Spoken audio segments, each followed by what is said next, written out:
Council discussion and approval of special use case number SU-15-02. Horizon / Luke, are you briefing council? Thank you, Mayor, members of council. This case is a special use application for 2 faux saguaro cacti measuring 30 feet in height. The council has been given the site plan as well as a narrative from the applicant, Mr. Garrett Bear, with Labeling Management. He's here this evening, as well as the property owner, Mr. Michael Kane. The property is located at 6148 East Secco Place, which is off of Schoolhouse in Secco. The zoning is DR89. The surrounding zoning is also DR89, Desert Rural. The applicant has answered all the special use review criteria considerations. One last thing to note, the Planning Commission recommended 4-1 to recommend approval of this case, subject to them meeting the town code requirements for noise levels for the generator. Routine maintenance of the generator requires that they start up the generator, let it run for a certain period of time, and to keep the engine. It's an emergency backup generator. The applicant has changed the size of the generator, which was previously applied for. They've reduced the size. Basically, what I'm told is a custom generator. The decibels won't exceed 55 decibels at the property line. Town code allows up to 60 decibels at the property line. And with that, I'll answer any questions council may have. Thank you. The project is slated for a private property, am I correct? Mayor, that is correct. And the purpose of is to increase Wi-Fi or internet or phone or all of the above? Mayor, I'd probably defer to the applicant there. People say, oh, I get perfect cell service now. Why do we need more towers? It's pretty complicated in their site selection process and what the purpose is for. From my understanding, it is for, as devices get more intricate and complicated, people need more, those devices need to do more things, more bandwidth is needed, that kind of thing. Okay, I have 2 other questions. The use of the word stealth, I know what the stealth airplane is. This is a stealth faux saguaro. Essentially, the terminology is meant to invoke a sense of it blending into the natural surroundings. So if you go around town, there are examples of, down in Phoenix, you'd see a faux palm tree cell tower, which they don't look anything like a palm tree, but what they've been able to do with the saguaro cacti over the years has been increasingly very well. One of our planning commissioners actually noted there were 2 installed next to his property, and he's hard pressed to pick them out. He saw them being constructed. So I suppose if it blooms, we know we will have achieved some sort of. Let me ask a last question. The installation with the generator is going to go. I'm assuming and or hoping this is fireproof in case something would happen that it cannot get out of the confinement. my understanding is the ground mounted equipment will be screened on 3 sides by walls. There will be an open side, but the vegetation and things like that around it that I don't believe would pose any fire hazard. I think they would be kept far enough away from the generator. I'm not by no means a generator expert. I would defer to the applicant. Okay. Questions of staff before we ask the applicant? Councilman Esser, question. Luke, I went up there and my Verizon cell phone worked perfect. Has this been designated as a dead zone, or were other sites considered? Mayor, members of council, Councilman Esser, actually this applicant in particular, I probably started communication with in the neighborhood of 18 months ago, as they were looking for a site around town. I think they had about 3 different sites that they were exploring the feasibility of locating on, ultimately choosing this site. And once again, the applicant could probably speak better to cell service and all of those issues. But I don't believe it's entirely contingent on how many bars do you have on your cell phone when you're staying in a particular location. I read the minutes from the commission meetings, and there was one no vote, I believe, and there was some discussion about the impact on the neighborhood, and I think a number of the neighbors were concerned. And I'm just trying to, in my own mind, if it's decent, safe, and sanitary, if it's public need, for me, that's a stretch. And if it's Verizon, they can always buy a couple of satellites. You need to put it into a question, Council. The question is,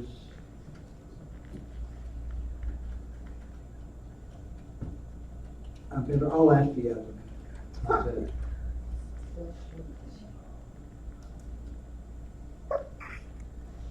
Bless you. Additional questions of staff, Councilman Lewis.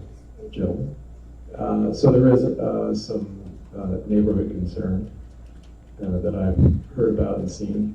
And one of the neighbors very rightfully points out that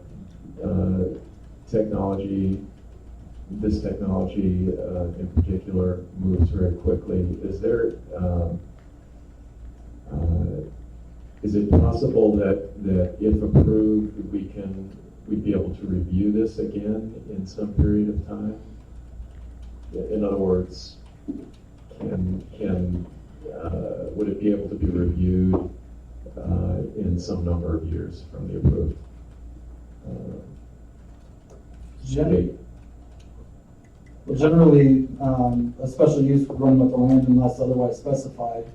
Something in this case with the infrastructure costs to go in with a possibility of, in 5 years, them being required to take out. I don't know if that's, especially with an FCC licensed member as well. I know there's a lot of potentially gray area there. I don't know.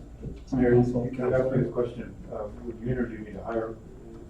Maybe better to discuss this discreetly in each session. But generally, when you grant a special use permit, if the factors meet the requirements of your code, and if those factors still exist, generally you would need to reauthorize it. But I'd be happy to discuss some of the vagaries of that in each session, not in front of the applicant. Bottom line is, you have a code, the code has some requirements. If the applicant meets the requirements, your discretion is limited. Having said that, you do have the right to ask for things like aesthetics, community concerns, and you do have the right to turn it down.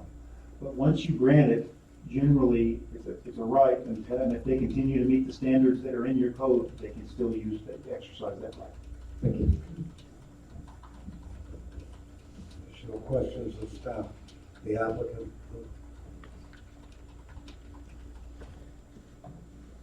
Good evening, Mayor, Vice Mayor, council members. I concur with the staff case summary. We are in conformance with the general plan of the town of Cave Creek, also the zoning ordinance. I'm here to ask any specific questions you may have regarding the facility and the attributes of. Okay, why this location? What does it mean? Yeah, Verizon has a few sites up in that area. They're both faux Saguaro sites. What happens is they typically want 20 megabits per second of data. Now, data can also take voice. Technology is improved through, it's called long-term evolution. So voice calls are going through data. Anytime you use the internet, Maricopa County Sheriff's Office is using it for their onboard systems.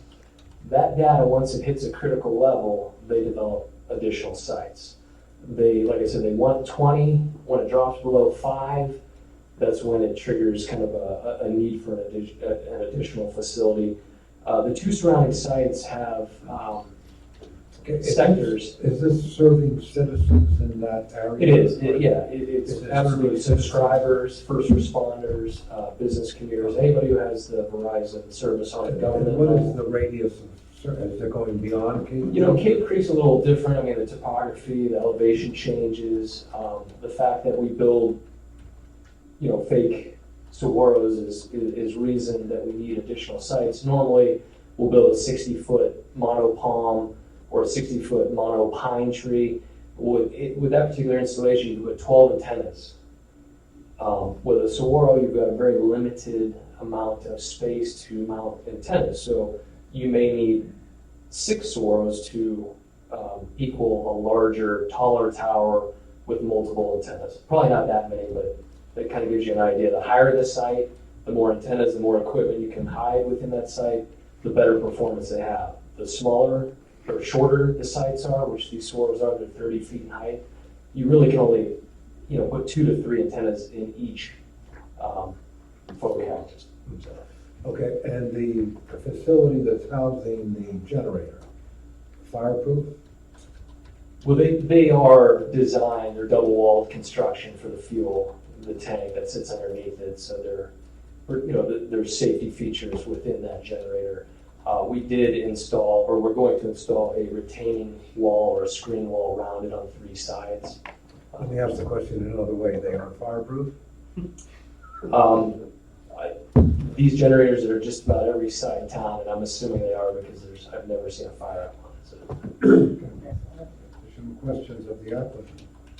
Councilman Esser, Well, question? you partly answered one of my questions, which is, I understood you, and I'm not gonna ask him the question. Is this need a capacity issue Yes, for the signal? it's capacity and signal both. I mean, these sites work, but it's mainly capacity, meaning at some point there's going to be data block. We're below that 5 megabits per second, so it becomes a critical state. There's a potential for it to slow down so much that it just completely locks up the system when it comes to transferring data to its subscribers. And these subscribers are in and around that area? Yeah, talking about if you're heights and standing all right at the site, most sites are projecting away from where you're standing. So the site north of this particular site is off of Fleming Spring Road.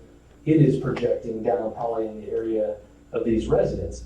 If you go further west, there's gaps in coverage further west of the site. So this site will be projecting down off that elevation through other communities as well. It doesn't necessarily provide instant coverage for people that live right adjacent to it.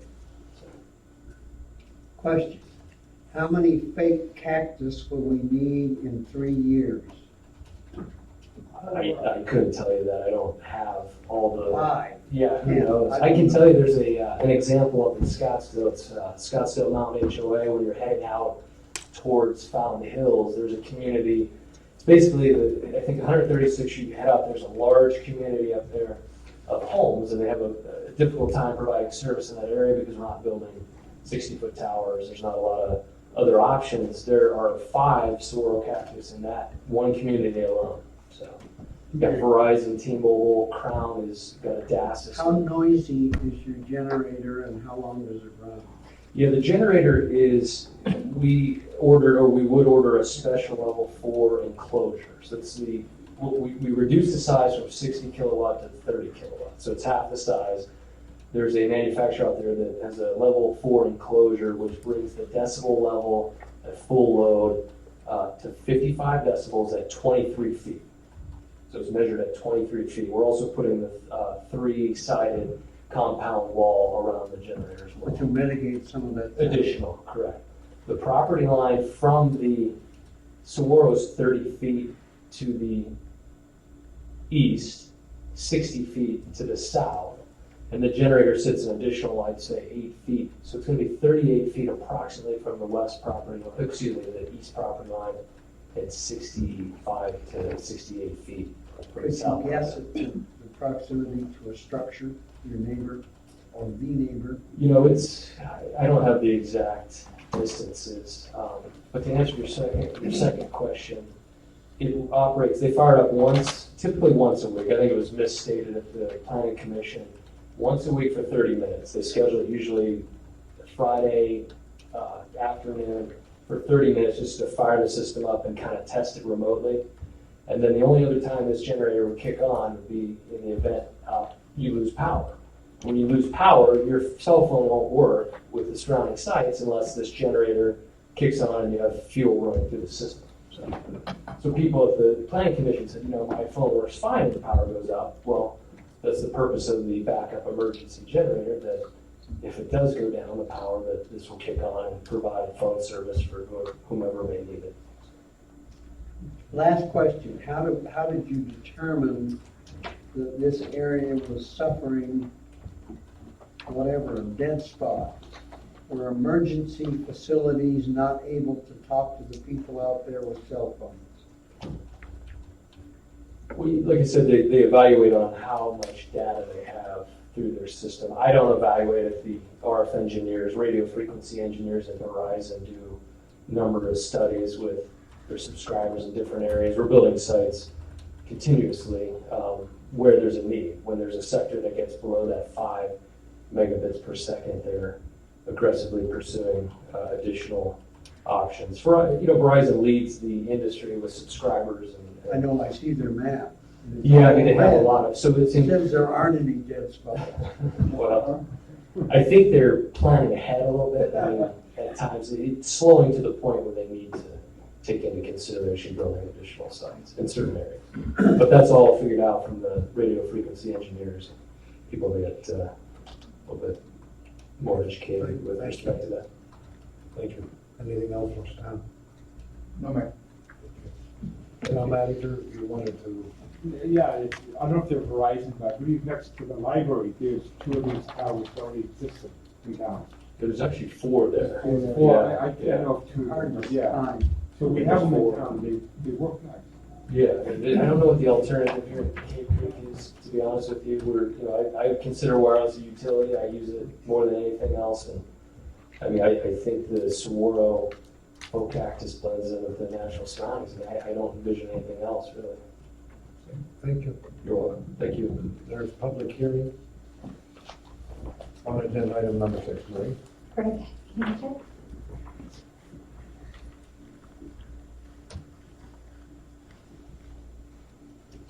Mayor, council members, my name is Greg Hanchett, and to answer, if I may, Councilman Zester's question, I own the house immediately to the south. I've used it as a rental home for 8 years. It's been a great rental home. It's 100 feet from where the generator and the first saguaro. There's 2 saguaros on this project, as I understand it. There's one that is 30 feet away from, there's a cul-de-sac, which you may or may not be familiar with. It's 30 feet in from that, 60 feet north of my property line. There's a second saguaro that's going to be down behind Mr. Kane's house, basically on a flat, level building path that Mr. Kane has. In terms of the aesthetics, I don't have a problem with that. I don't have any problem with this project because, quite frankly, Verizon had approached me about it too when they were determining it. If they had gone with me, I probably would have been ecstatic and I would have been in the same place Mr. Kane is tonight. However, one of my concerns is that I've had, this is a very important house to me because I do very well on it monetarily, and my goal is, when I retire in 30 years, to live in Cape Creek, as I used to years ago. I'd like to have it as quiet as possible. So my suggestion to the council would be the following. I understand that the decibels that Mr. Bear is talking about are about, that's what would be, they say it'd be 55 feet at the lot line behind the I believe it's a grade core enclosure.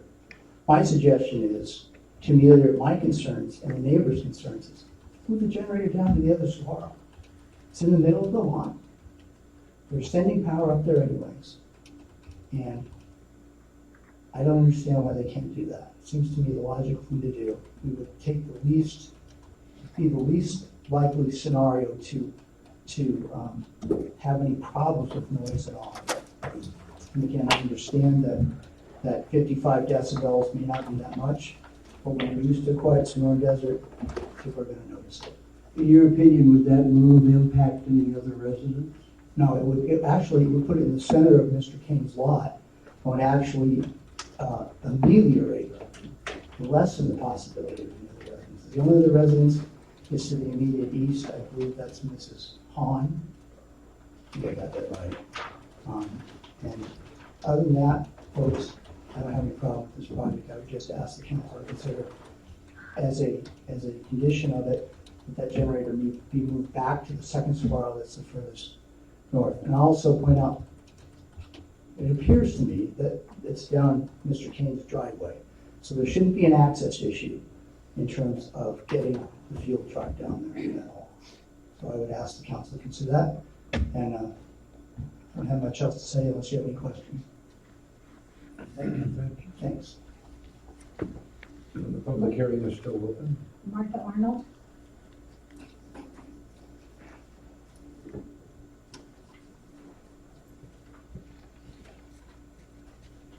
I've already given you my handout. I see we've got instructions here. Martha Arnold, and I live at 611 East Fleming Springs Road. And I've given you an aerial so you know exactly where I am in relation to this property. I'm across the wash from it. First of all, I want to know, is this really a legitimate issue for residential zoning? And are we establishing a precedence here? There are presently wireless communication saguaros at the Pretty Penny Ranch, which is to the northeast of me. And there are saguaros for communication at the library. My understanding was that when they put these out, supposedly you don't get them any closer together than every 3 miles. And certainly these sites are closer than 3 miles. Yes, many of us use Verizon. I have excellent coverage with Verizon. If we were up here talking about CenturyLink, that'd be a different issue. When there's a power outage, those generators kick in. And let's remember, we have a lot of power outages in the area. And when this was heard at the Planning and Zoning Commission, Mr. Kane stated that there were no complaints regarding the noise from the generators when he was building his residence. That's very true, because we knew that there would be an end to that once their residence was completed. This will be an ongoing thing forever, because as they were just saying about special use permit, it goes with the land. This location, and any location where these devices are established, will be a required disclosure at the time of sale of that property plus any surrounding property. And that has to do with the discussions regarding the electromagnetic fields. And you know, there's still people out there that are very concerned about that. So that does limit the number of buyers for a piece of property. I'm the one who brought up the review for 2 years. I've seen too many special use permits in this town that are abused. This is a fast-moving industry. I know the special use permit goes with the land, but I would still, if you approve this, I'd like to have that reviewed every 2 years. Thank you. Thank you, Ms. Soni. Mr. Ringo, you wish to speak?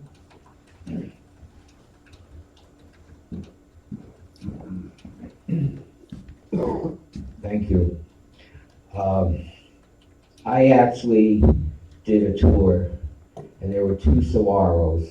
They were Verizon owned Saguaros, and they look amazing. And I had people from our state, and I did a whole tour. They even took pictures of it, and then when I was done, I told them what it was, and they were just absolutely amazed. So as far as the look of these cell phone towers, I totally agree with the Saguaros. And I have problems with my Verizon where I live, and I don't know how this person got to get a Verizon tower on his property, but I did call one time when I was really angry with Verizon, and somebody I talked to, I don't know what level they were, but they said it cost $1 million. I don't know, it was a lot of money. If I wanted to put it on my property, well, I'm not going to do that. And but I'm still walking around my property. Could you hear me now? Could you hear me now? So if this gentleman has any connections in Verizon, I'd like to speak to him when we're done here. Thank you. Does anyone else wish to speak on this matter? Yes, Debbie, you. I'm Mike Kane, and I feel like I'm in partners with Verizon. I wish I was. Anyway, they just picked me out of the blue because of my physical address. And I'm all for this thing, obviously, for the money in my pocket. That's no secret. But the capacity issue, as I understand it, there's towers in town now, but everybody uses their cell phone for more things and their computer for more things. And it uses up the capacity. And the police use the same system for their computers in their cars. And from what I understand is when they reach their capacity, then they start dropping service. And what they're trying to do is stay ahead of that problem. So what happens if this doesn't go in my place, or if it doesn't go in an alternate location, and we reach capacity, then we're all going to have Mr. Ringo's problems where your phone doesn't work. And worse, the police will have the same problem when their computers in their cars don't work. And so I think what they're trying to do is stay ahead of the problem.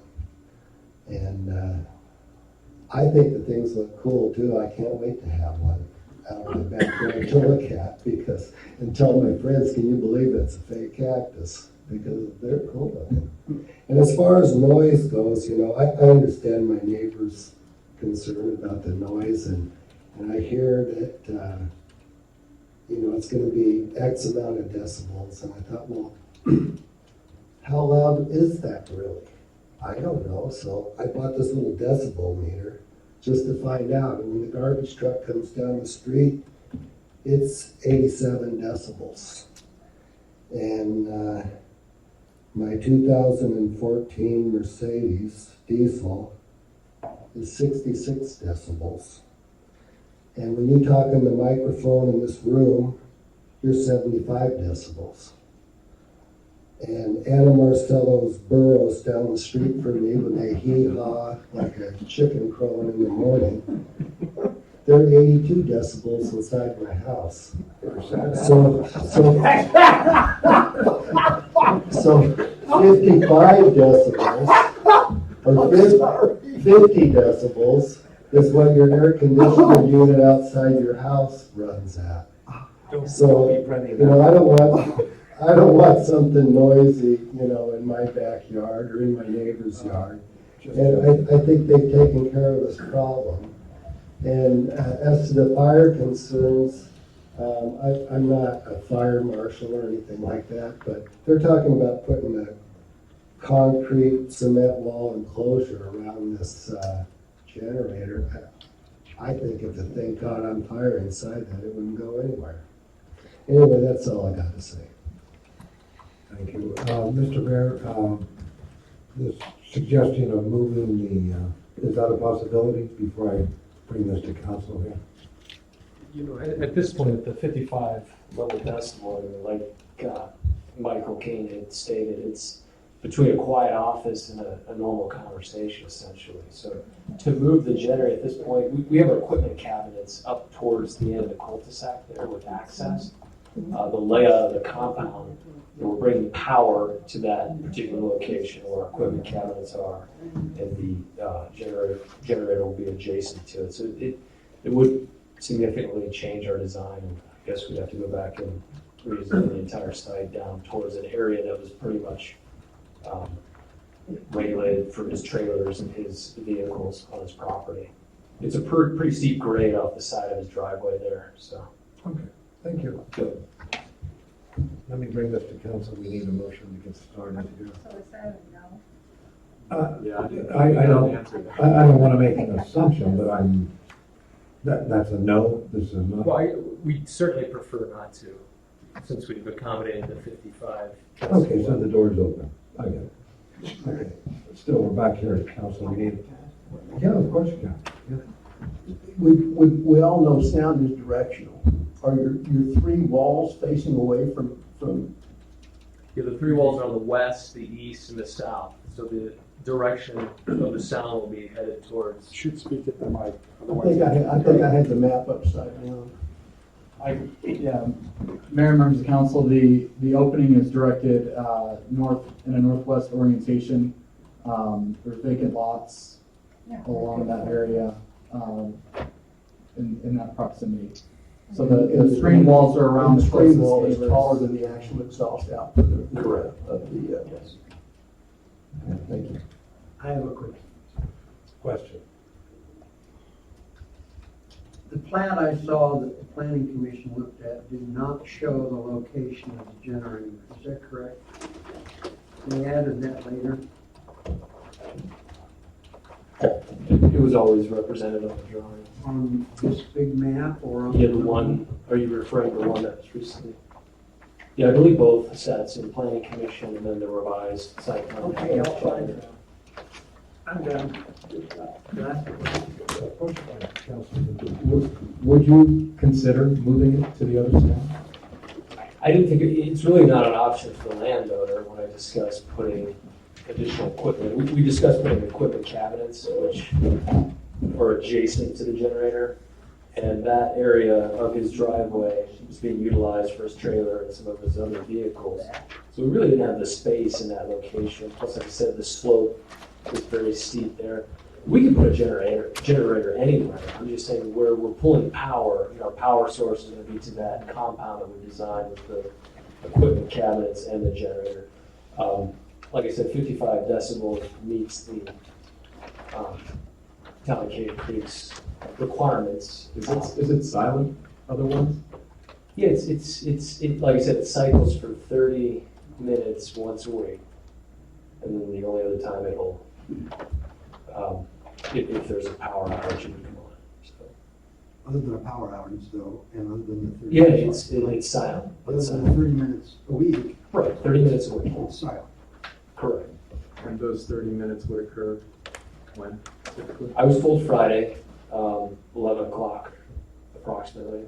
We can sometimes work if there's a preferred time to cycle on, but like I said, at 55 decibels, we have other generators throughout Scottsdale, Cave Creek, probably some in the town of Cave Creek already that are operating potentially at a higher level. Not much. It's 11 o'clock AM. Yes. And that can be adjusted program. It's kind of an off-site monitoring system where they monitor the generator, but it's 30-minute cycle time. I did, the special use permit piece was brought up, maybe look at it every 2 years. How does that work? Councilmember Clancy, some jurisdictions do grant perpetual use permits, others grant them periodically.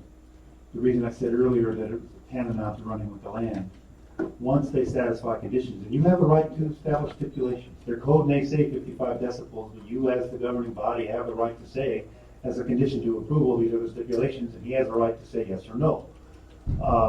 You have two choices. I don't know, are use permits, do they have a term or are they perpetual?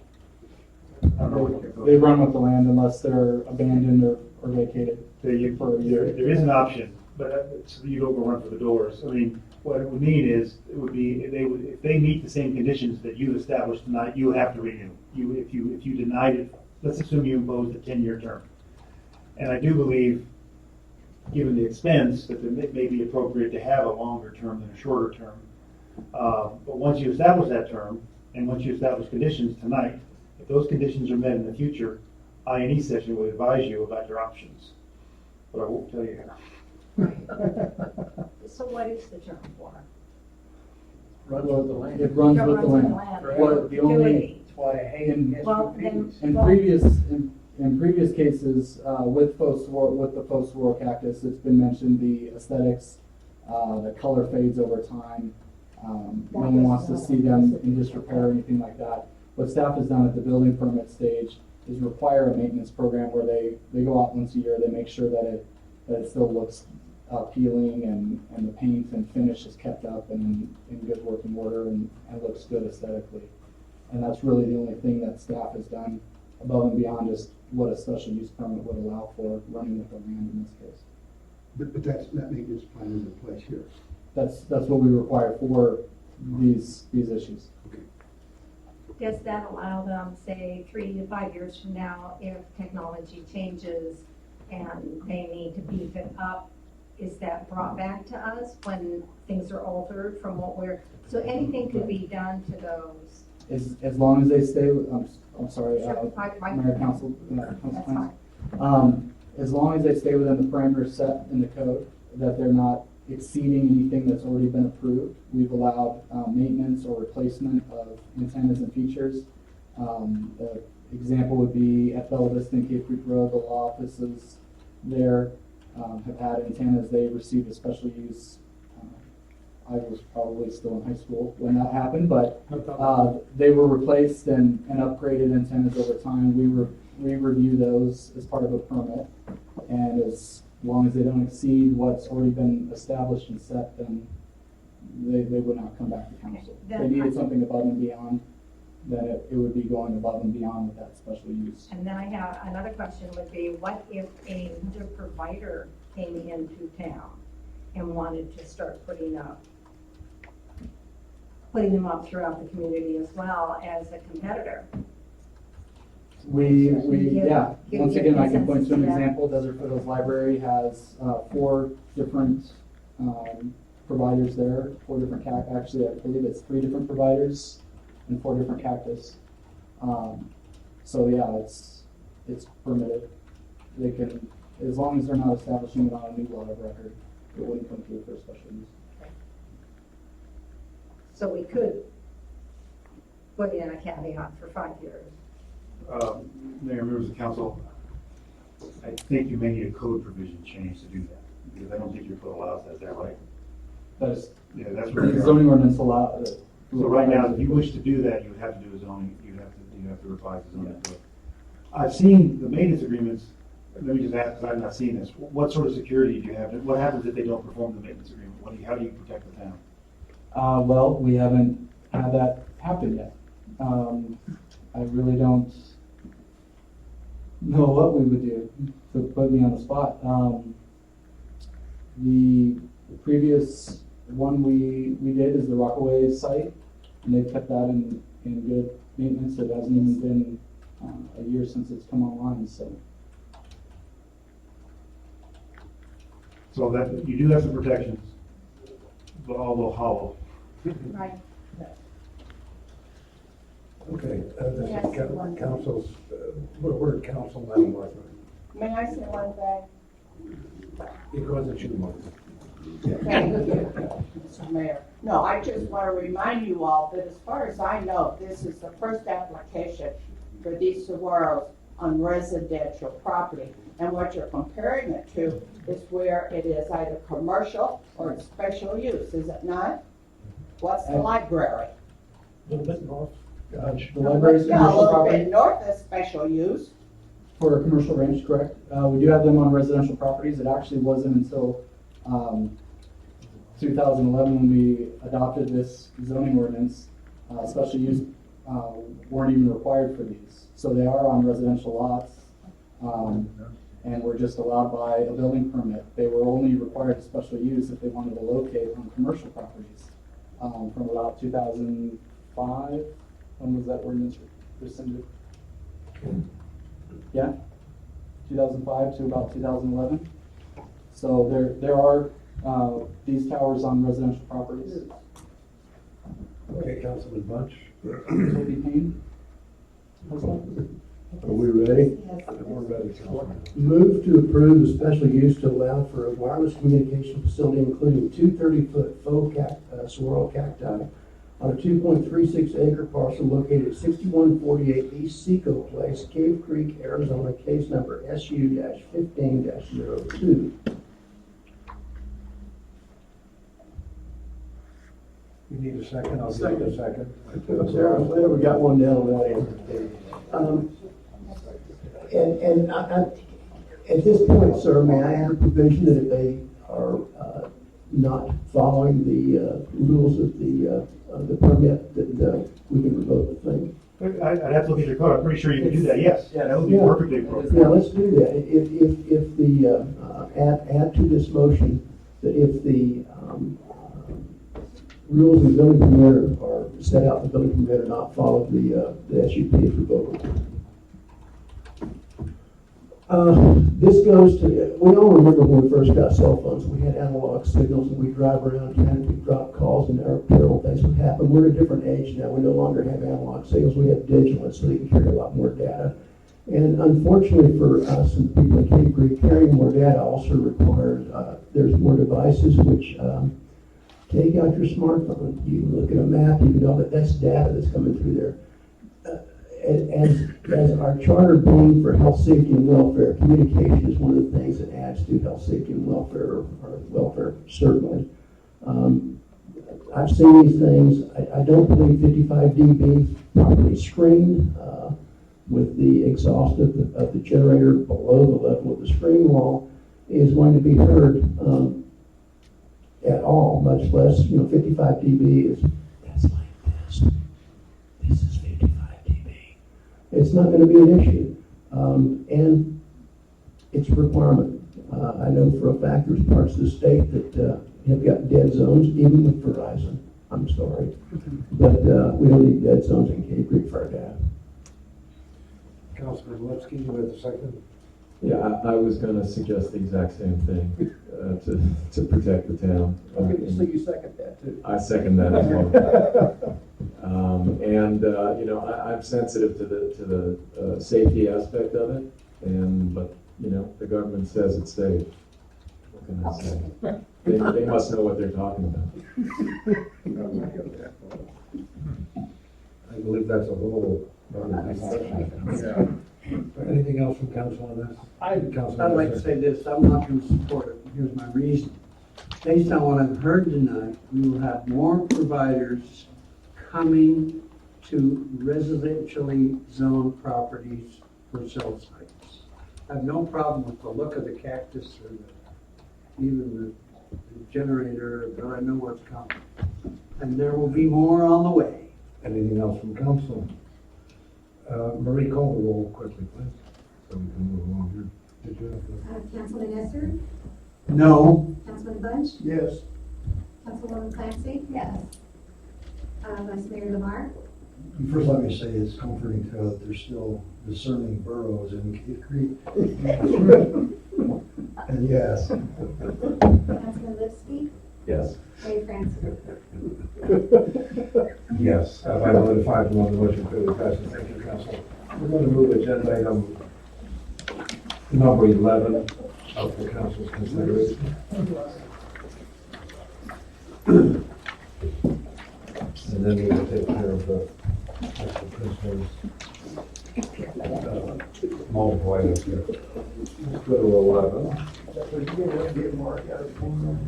I'm trying to, town manager can first time we were asked that.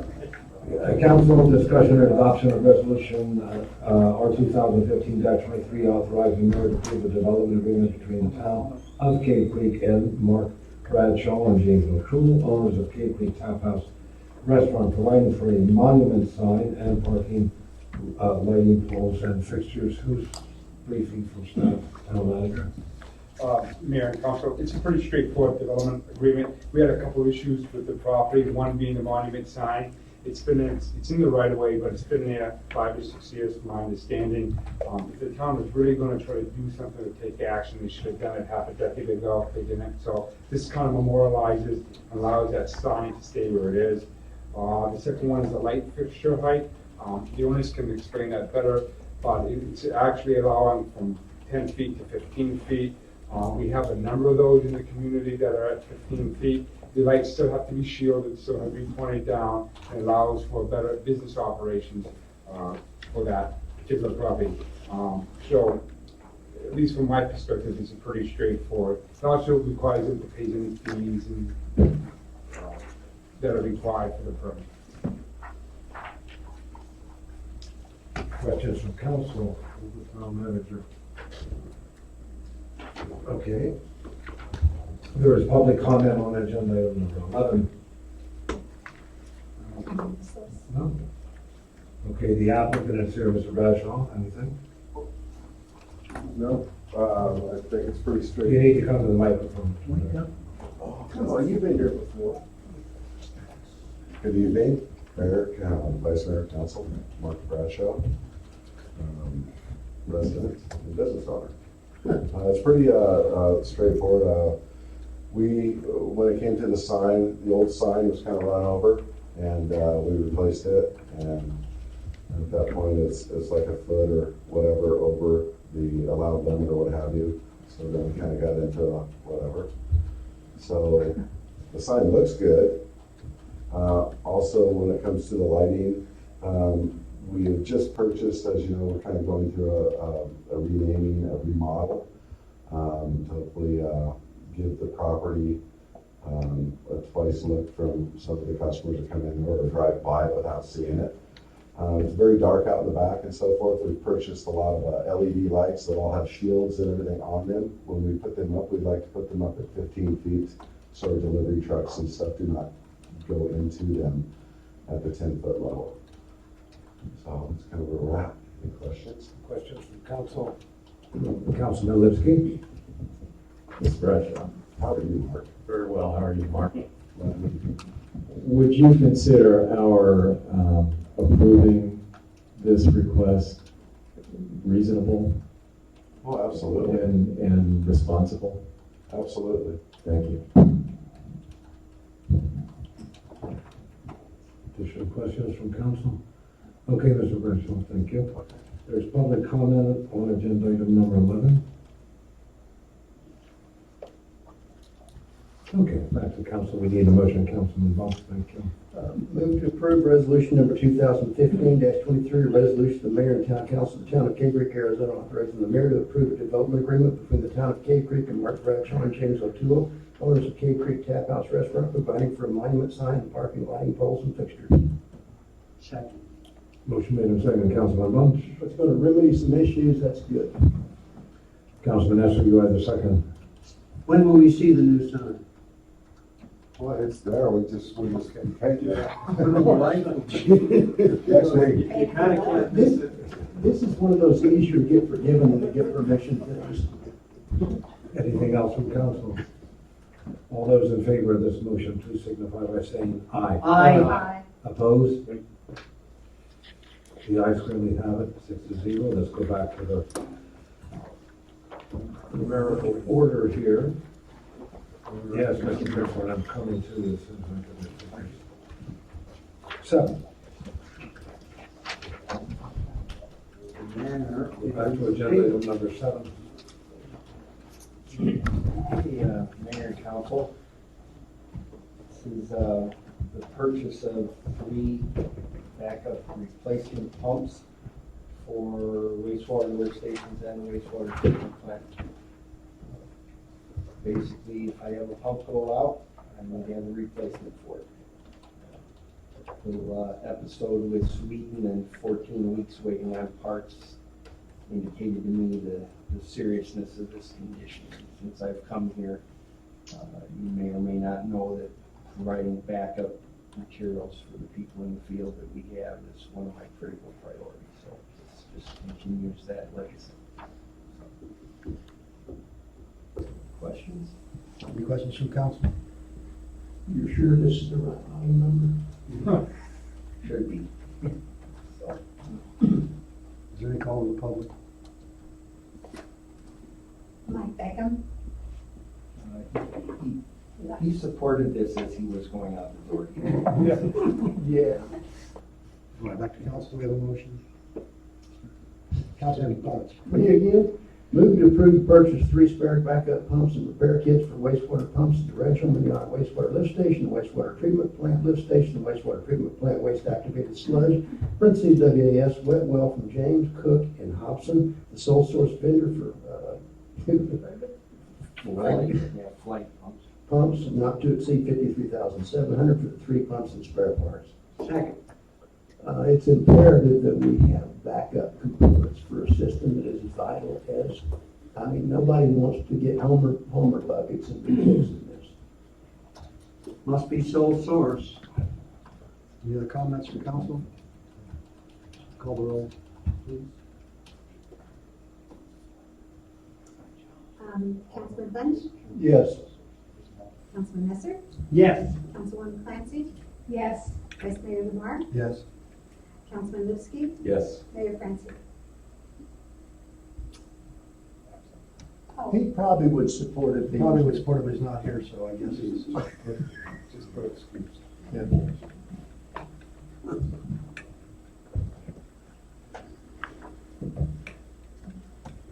It's got something against it. By a vote of, You got it, Mr. Vice Mayor, you take over.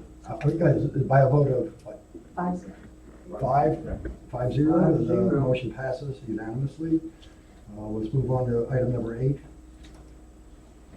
Council discussion and consideration of approval for replacement of a pump control valve on treated effluent pipeline to the Rancho Manana Golf Course. You have the presentation, Mr. Crenshaw? Again, basically, this is to replace a valve that has failed. We're obligated under contract to provide water to Rancho Manana Golf Course. We have 2 pumps, 2 control valves. One of the control valves has failed, so we need to replace it. We've looked at it, we cannot repair it. It needs to actually be replaced. Do we have backup for these? We do not have backup for this particular valve, no. Should we have a backup? It wouldn't be a bad idea if you want to tell me and give me direction to order 2 of these. I'm sure I can order it. It's a pretty critical valve because it effectively cuts our capability to alternate flow by 50%.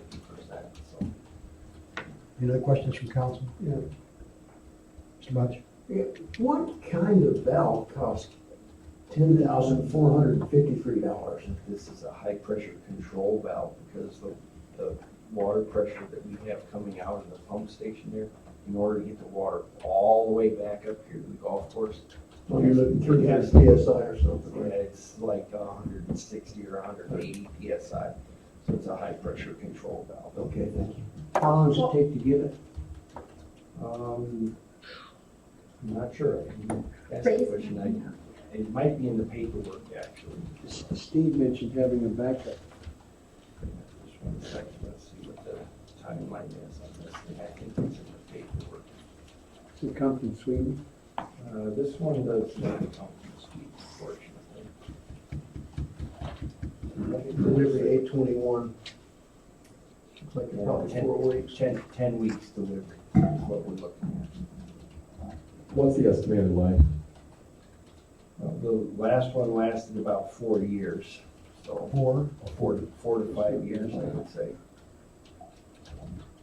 I mean, these work under pretty rough conditions, you know, you're dealing with treated wastewater and you're under high pressure conditions here.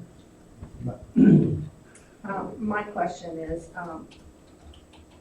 this particular pipeline that's going to Rancho is coming from the wastewater It comes from the wastewater as plant. opposed to when it was going through the process of cap water being processed, there was I thought a little tube that kind of came out or something that came out and went directly to them. Now, just a quick question. I was under the impression that the effluent that came from the wastewater was put into a truck and taken over. No, it's piped in. It's always been piped in directly from. All the way. Any more questions from council? I'm just curious, what's happening now that it has failed? What's the result of the We're failure? using the other one, so we're down to 1/2 of the system being able to send water up there.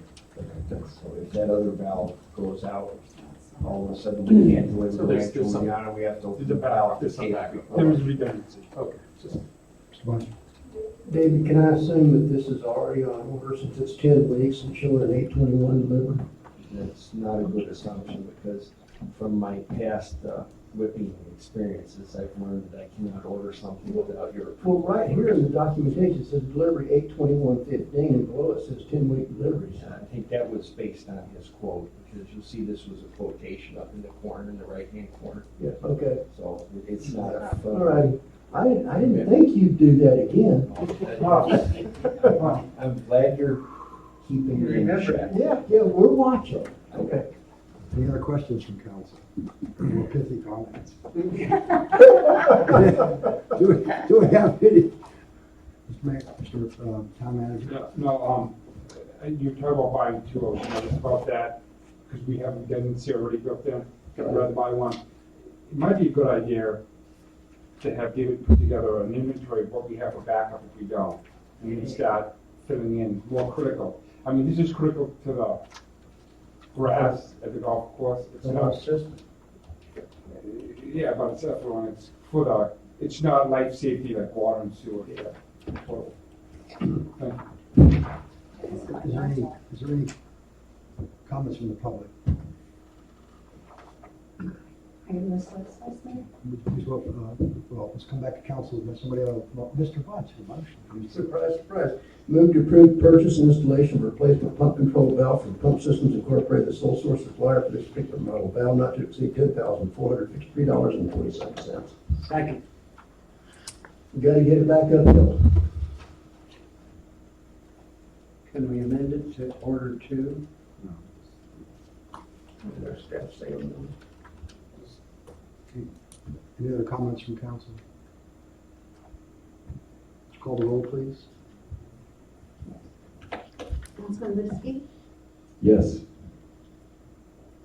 Councilwoman Clancy, Yes. Councilman Bunch, Yes. Councilman Esser, Yes. Mayor Francia, Yes.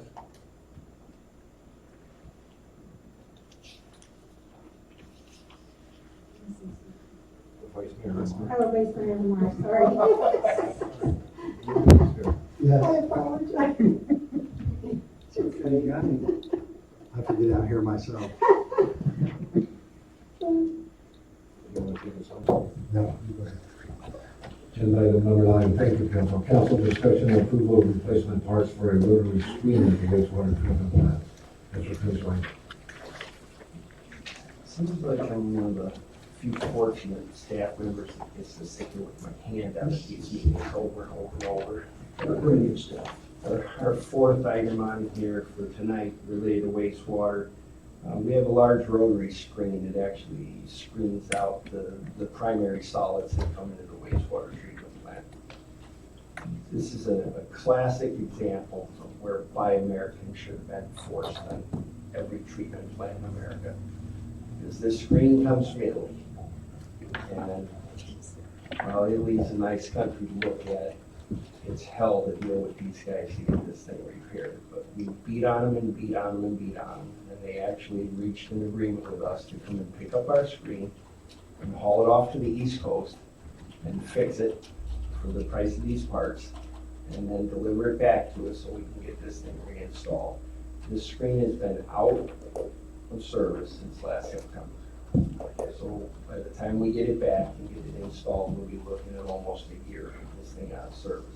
The entire time we had to manually clean the bar screens every single day, which is a backup provision that ABEQ makes us do. So it's a critical piece of equipment. It's time to get it working.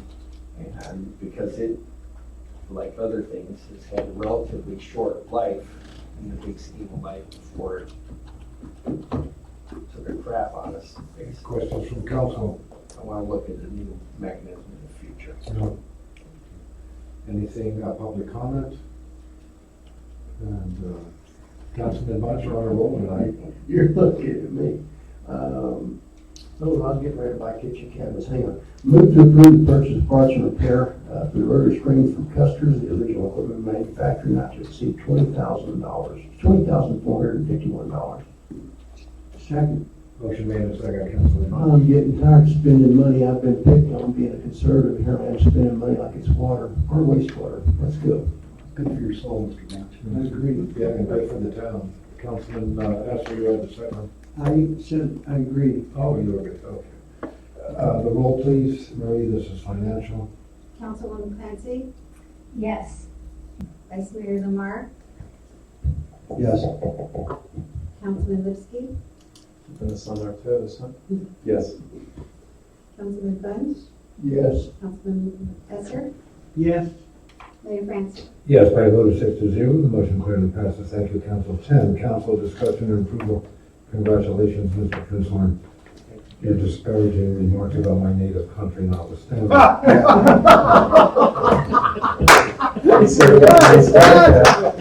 best friends are from Italy. We might need to serve you, interesting cannoli sometime.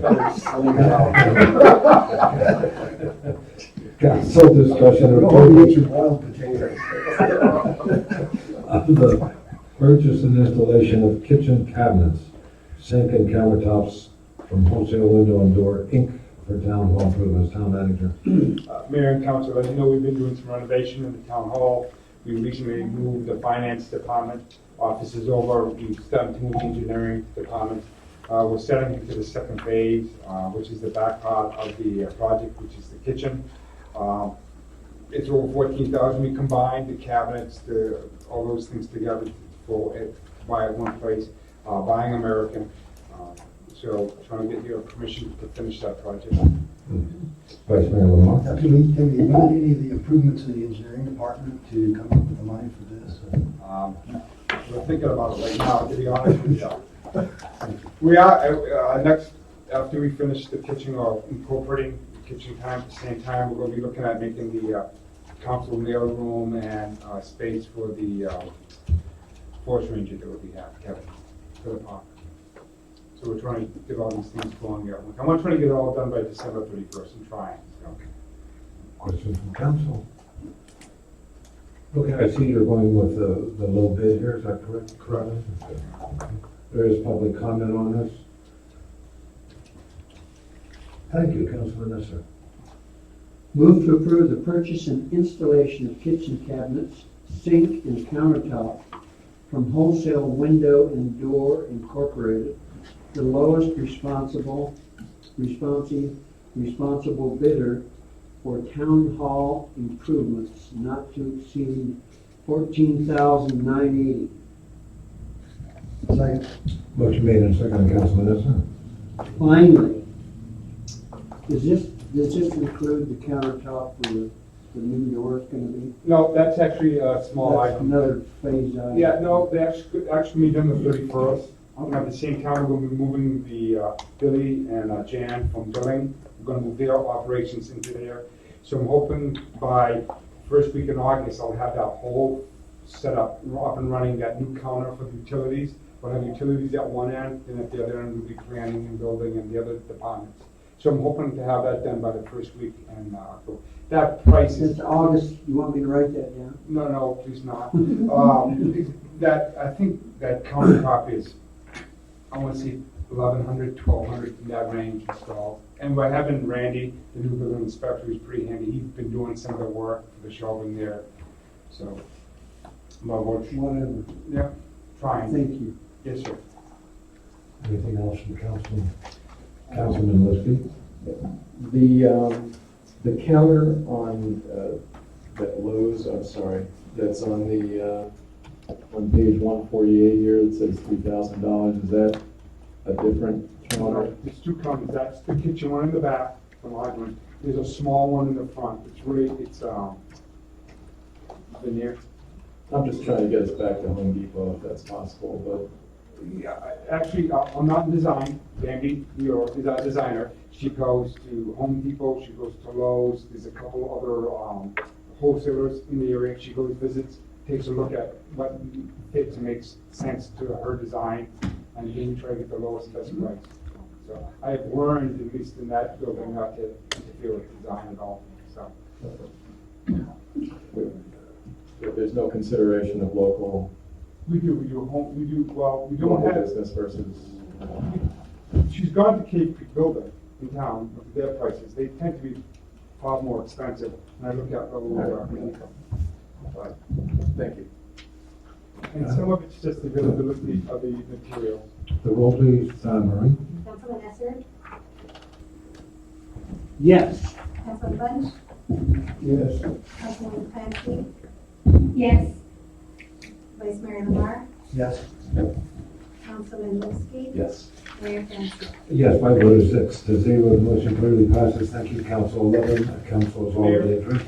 Just one comment, just to let you know, like the countertop in front was all fully donated by Fernando, who owns our local Toro. So we do business with local. So, Awesome.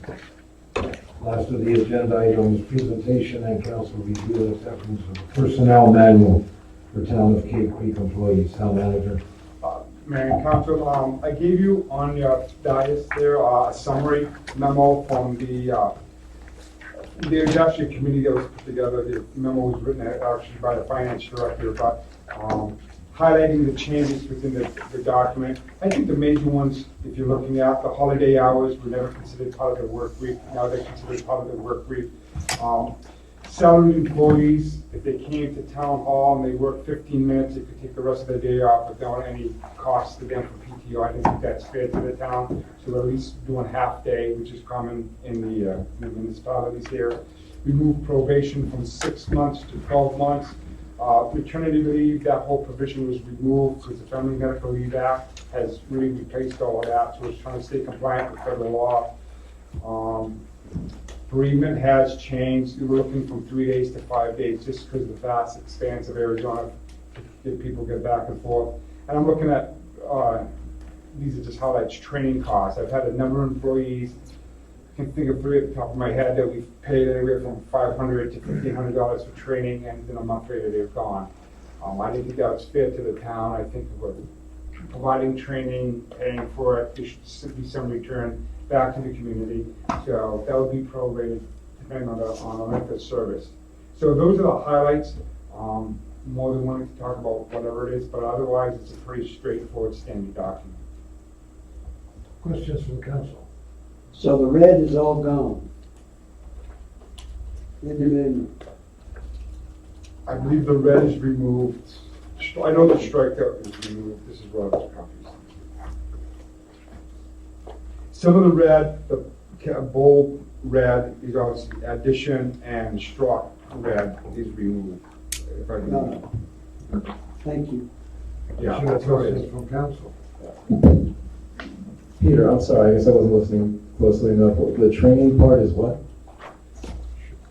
I spend an amount of money on folks to go to training. For example, I just spent, I think it might say yes, the town, $1,200 for one of the individuals in the water department to go become, be able to do electrical work. He came back, subsequently completed that training, and 30 days later, he took a job in Glendale. I didn't think that was fair with that investment, so over the next period of 12 to 24 months, depending on the cost of the training, they would have to reimburse a certain portion of that $1,200. So The employee that was trained would have to reimburse? correct, because I'm paying for that education. They're taking that education and using it to get other employment somewhere else. I just didn't think that was fair for us. For a good example is CDL licenses. We spend roughly $500 to $600 someone get a CDL license. They come here, they have that education, and then they leave and they get a better job somewhere else. I don't think that's fair. So if we're putting that investment in them, we should get some return. So I put $500, but some people on my committee wanted a higher number of us after that. Maybe I'm naive, I just never heard of grabbing that money back even though they've left unemployed, but It's common. that's a common In thing. municipalities, it is.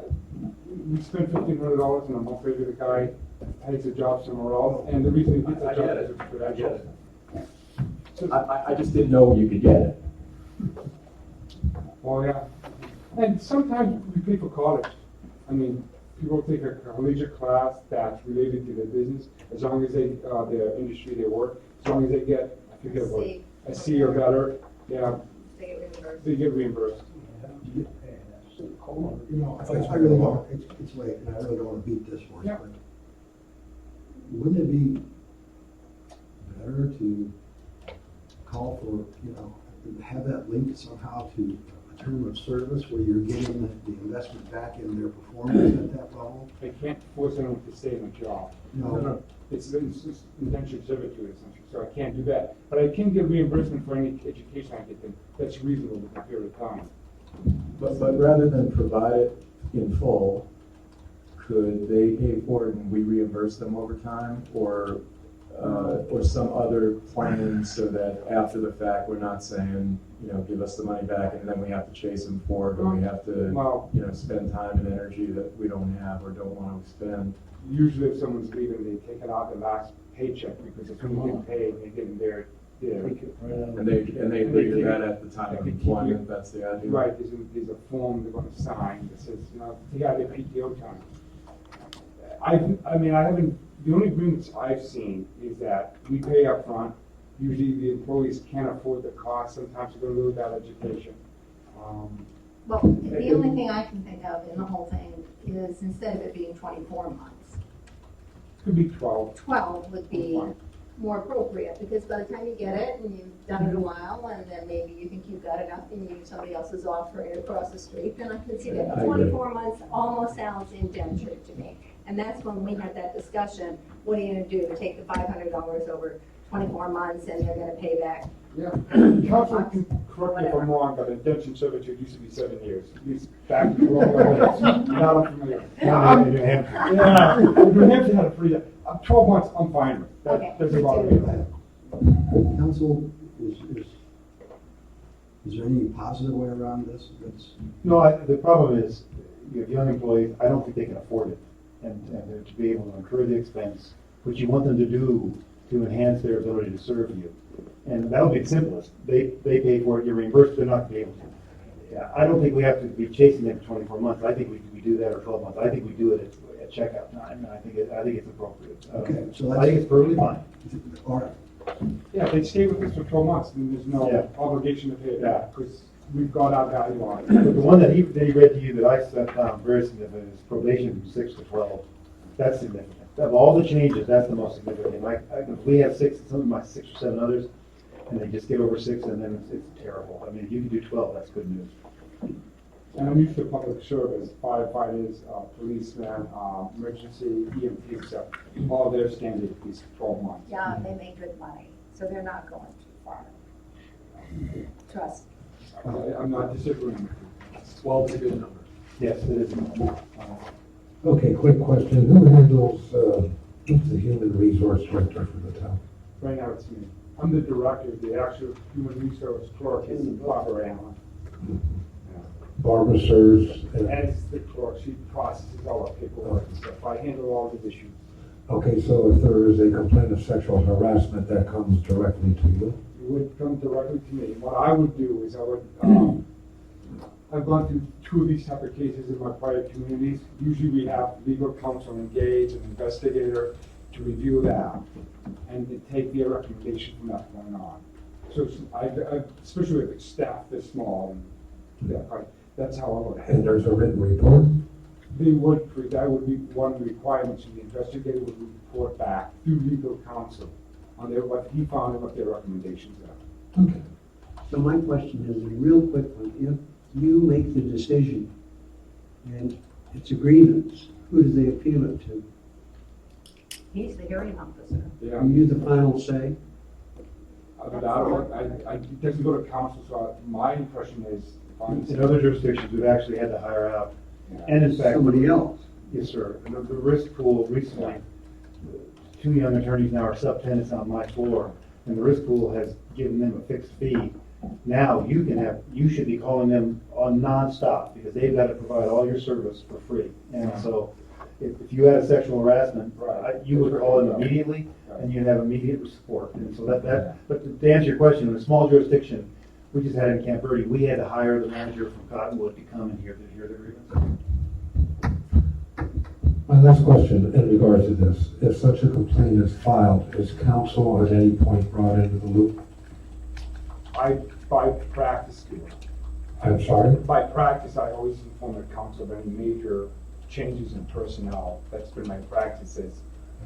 I don't know if it's in the handbook, so I don't think it's in the My question handbook. is on sexual harassment. Is council at any point brought into the loop, or is there a confidentiality that has to be retained? During the course of the investigation, I don't think you would not be in the loop. That would be very bad to have you in the loop. I think once the matter is resolved, then I think he, the manager, has a duty to report.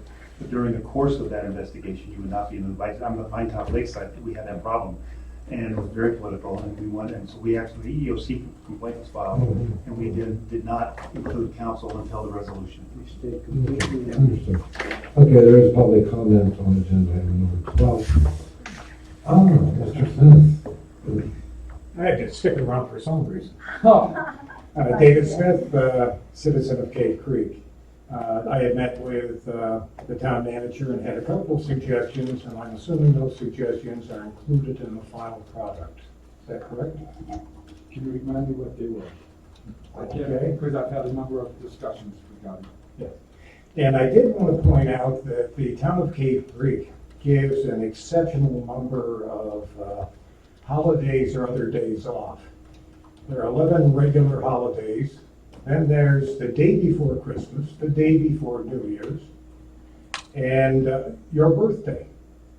So that takes it up to, 14? I came from the extremely liberal state of New York. We know. Where we got 8.